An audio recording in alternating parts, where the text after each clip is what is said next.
Assalamualaikum warahmatullahi wabarakatuh. Jumpa kembali dengan Guru Bangsa channel yang ikut serta dalam upaya mencerdaskan kehidupan bangsa. Bagi Anda yang belum subscribe, silakan subscribe, klik like and share agar manfaat dari konten ini dapat tersebar lebih luas. Klik tanda lonceng agar Anda mendapatkan notifikasi setiap kami mengupload video baru. Saudara, apa kabarnya di hari libur ini?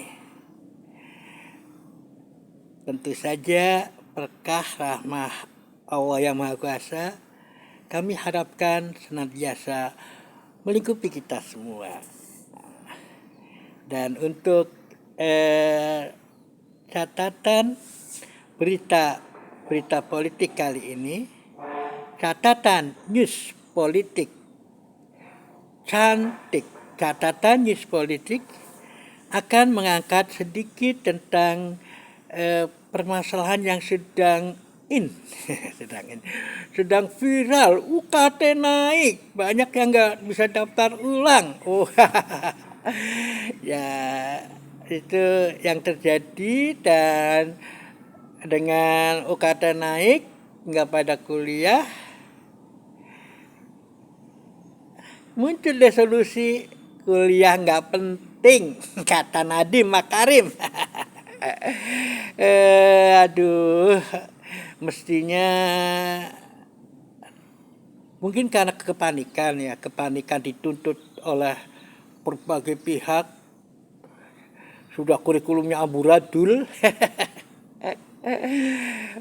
Filosofi pendidikan yang digunakan filosofi pendidikan kebebasan, anak-anak merdeka,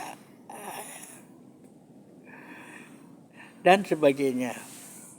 Karena memang munculnya kurikulum atau pendidikan merdeka itu adalah pendidikan oleh pemikir Latin yang namanya Brazil, ya, tepatnya adalah Paulo Freire.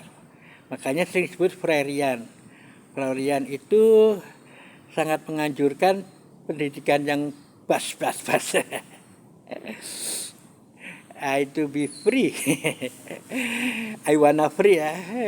Itu adalah slogan 60-an yang kemudian menguat di tahun 70-an, dan di awal 80-an banyak yang menggunakan itu untuk anak-anaknya, sehingga banyak yang tidak menyekolahkan. Ya, banyak aktivis yang tidak menyekolahkan karena pandangan-pandangan itu. Nah, kalau kemudian jadi ingkarus sunnah, ingkarus kampus. Jadi salah satu ingkarus kampus penganjurnya adalah Nadiem Makarim, ya. Nadiem Makarim, karena Nadiem Makarim bilang kuliah nggak penting, ngapain kan ke kampus? Nguliah kan. Jadi ingkarun kampus. Dulu di awal 80 muncul gerakan ingkarun kampus. Itu kalau itu kaitannya dengan aliran-aliran tertentu, ya, yang sangat pokoknya semuanya serahkan di atas. Itu, ya, namanya ingkarun kampus. Nah, ini rupanya Nadiem barangkali mungkin juga ikut ingkarun kampus, ya, makanya bilang kuliah nggak penting. Ya, mestinya kalau sebagai orang pendidikan tidak akan bicara semudah itu. Tidak mudah untuk membicarakan sesuatu yang absurd. Mestinya harus dipikir, ditimbang, dan juga empatik, ya. Mereka yang sedang menuntut ilmu, jutaan yang sedang menuntut ilmu, sedang kuliah, itu perlu diperhatikan. Ini kayaknya Nadiem nggak punya empati kali, ya. Orang lagi berusaha untuk bisa memenuhi UKT yang mahal itu. Bukan bagaimana menurunkan UKT, bagaimana membantu UKT agar murah, bagaimana menyediakan dana agar semua bisa kuliah, tapi malah justru membuat pernyataan yang sangat kontradiksi, ya, yang katakanlah kontraproduksi itu. Mungkin untuk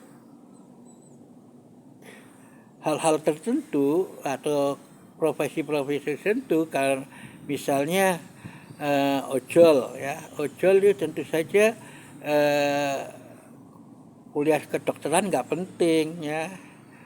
Ojol tentu saja punya syarat tersendiri. Sedangkan kalau pengen jadi dokter ya harus kuliah kedokteran. Bukan hanya kuliah sarjana strata 1 S1 tapi harus juga mengikuti koas, kemudian ada pengabdian dan sebagainya baru bisa praktek dokter. Jadi hal-hal semacam itu mestinya sebagai seorang yang terdepan dalam masalah pendidikan itu harus dikuasai. Namun apa yang terjadi memang sejak awal saya sudah mengatakan bahwa Radim itu harus diganti. Sejak diangkat itu saya sudah mengatakan begitu. Dan yang terjadi adalah pendidikan yang sekarang katakan paling tidak bermutu itu ya. Jadi kualitas yang paling rendah adalah dari Mendikbud yang pernah ada adalah Nadiem Makarim ya. Nadiem Makarim itu sudah sepakat dan itulah yang dibangga-banggakan Jokowi. Jadi kan semacam itu. Nah, jadi mestinya memang dalam penetapan menteri dan sebagainya betul-betul memikirkan second kabinet itu. Demikian catatan saya, mudah-mudahan ada manfaatnya. Assalamualaikum warahmatullahi wabarakatuh.